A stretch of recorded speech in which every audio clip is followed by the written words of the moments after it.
As I've stated in past videos, if there's one thing that I can't stand, is politicians trying to sell me on symbolic gestures of the first black this or the most black that. Barack Obama should have taught us very well already that just because a politician is black doesn't mean that they are on your side. As I pointed out in my last video, all three mayors of the cities where Texas Governor Abbott is sending undocumented immigrants to are black. And that's significant because, as I proved in the last video, illegal immigration has a devastatingly negative impact on the black community. Yet these three mayors have welcomed them into their cities with open arms. You even have Chicago Mayor Lori Lightfoot stating that she will gladly take in more undocumented immigrants who cross the border illegally and will even pay to send the buses to go pick them up and bring them into Chicago.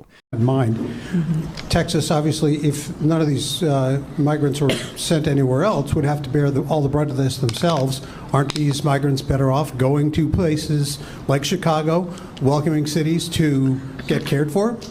Well, you know, I think Alderman Raboyos kind of alluded to this. I'm happy to take and drain Texas of all of its residents. I wouldn't want to live in a state with a governor like that. I certainly wouldn't want to live in a state where they are doing everything they can to strip people of their basic rights. And let's not forget about what they've done to women and others who are seeking reproductive health care. So we welcome Texans to Chicago. And we'll rent the buses next time. And we'll rent the buses next time. And we'll rent the buses next time to bring them here.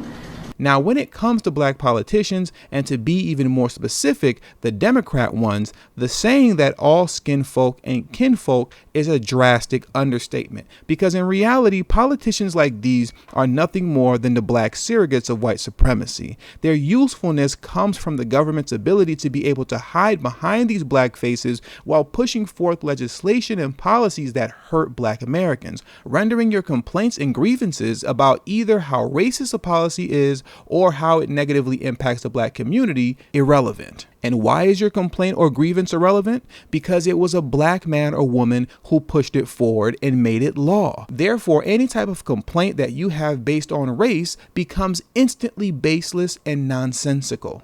Now, when it comes to the symbolic gesture of placing black faces in high places, or black first, Joe Biden, without a doubt, has become the undisputed champion of this practice. Significant number of African-American staffers who have departed the White House expressing frustration that their roads to advancement have been blocked. Now, let's be clear. This administration has the first African-American vice president. This administration has the first, obviously we have Karine Jean-Pierre right now as press secretary. There are some prominent black people in key posts, but there's been an exodus of staffers as well. The White House has pushed back on this, but my colleagues have spoken to a number of people who say, like, we felt like we were not getting a fair shake here. Our voices were not heard within the administration. What is your sense of it? Well, let me say this. Not only do I give credit to this administration for the two you named, he has the first black Secretary of Defense. We never had a black over the Pentagon. I mean, and Marshall Fudge. I mean, his cabinet. So at the top level, you have not had as many blacks as empowered as we've seen with this administration. Notice how whenever it's time to fill up an important role in government, the Biden administration always has to make a grand announcement about how I'm going to appoint a black woman as the next Supreme Court judge, or how I'm going to appoint a black woman as my vice president. Now, of course, he didn't do that. Instead, he appointed an Indian woman who was raised by an Indian family in their Indian culture, but that's besides the point. If these appointments were genuine, then you wouldn't have to make a grand pre-announcement about it. You would just do it and move on. But the announcement is necessary in order to dupe black Americans into believing that they've actually received something tangible for their votes. It's meant to distract black Americans from the fact that they have yet to receive any type of transformative, concrete legislation that addresses the most pressing needs in the black community, most notably closing the black-white racial wealth gap. Now, how having a black Supreme Court judge or a black press secretary does that is besides me, let alone having an Indian vice president. But the optics of it all sure look great. I mean, with this kind of diversity, how can good old Uncle Joe be anti-black? Well, that's the con. And here's an example of how it works on an international level. Now, as you all know, Currently, there is a war going on between Russia and Ukraine. Now, would it be a surprise if I told you that the Biden administration sent a U.S. representative to the continent of Africa to threaten African countries with sanctions and all other forms of retaliation if they dare have the audacity to conduct themselves as sovereign nations and do business with Russia? I don't think that would be too surprising at all. That would just be America being, well, America. Chalk it up to the white Western powers oppressing non-white third world nations again. But when you want to change the narrative around how America interacts with third world nations, in this particular case, the continent of Africa, then that's when you, meaning Joe Biden, appoint Linda Thomas Greenfield as the U.S. ambassador to the United Nations and have her do all the threatening for you.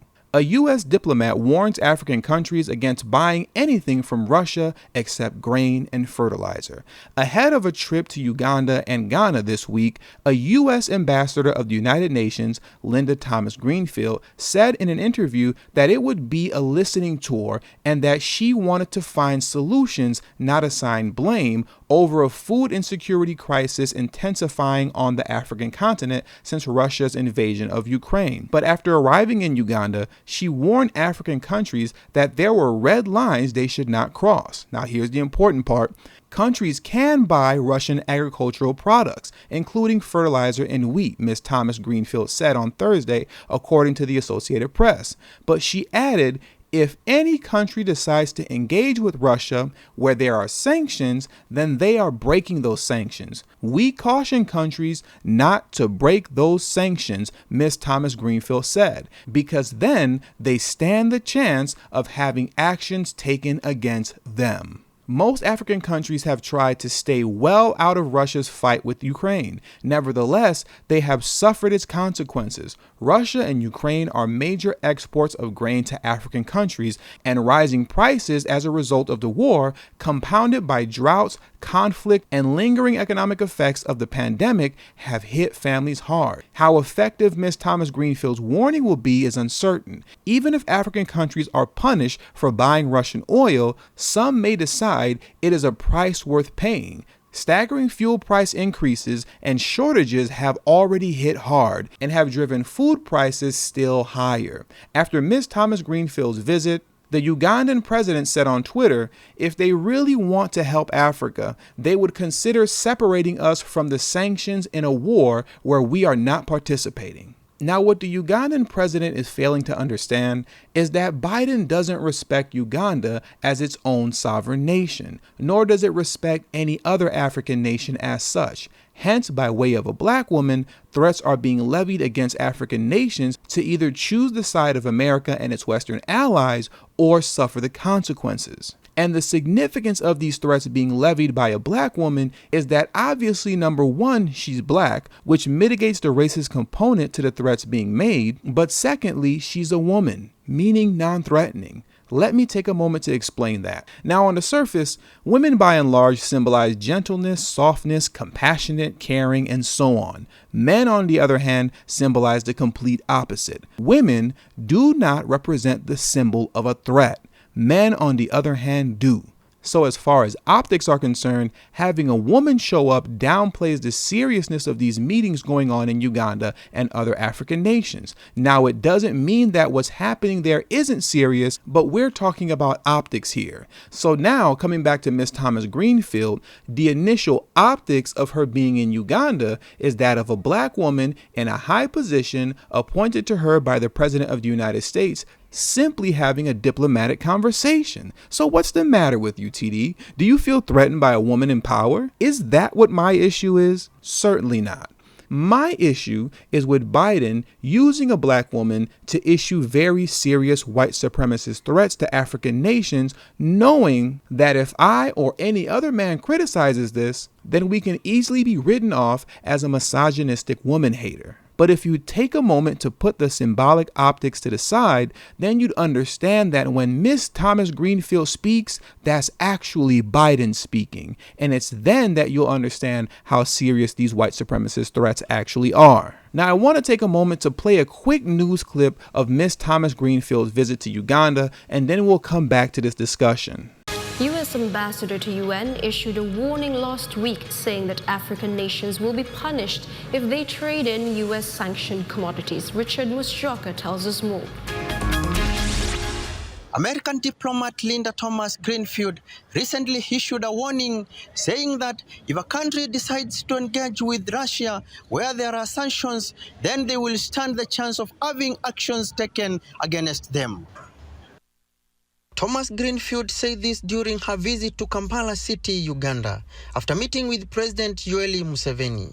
The U.S. ambassador to UN also said countries can buy agricultural products, including fertilizer and wheat. Her trip comes a week after Russian Foreign Minister Sergei Lavrov went to Africa and also met and talked with Museveni.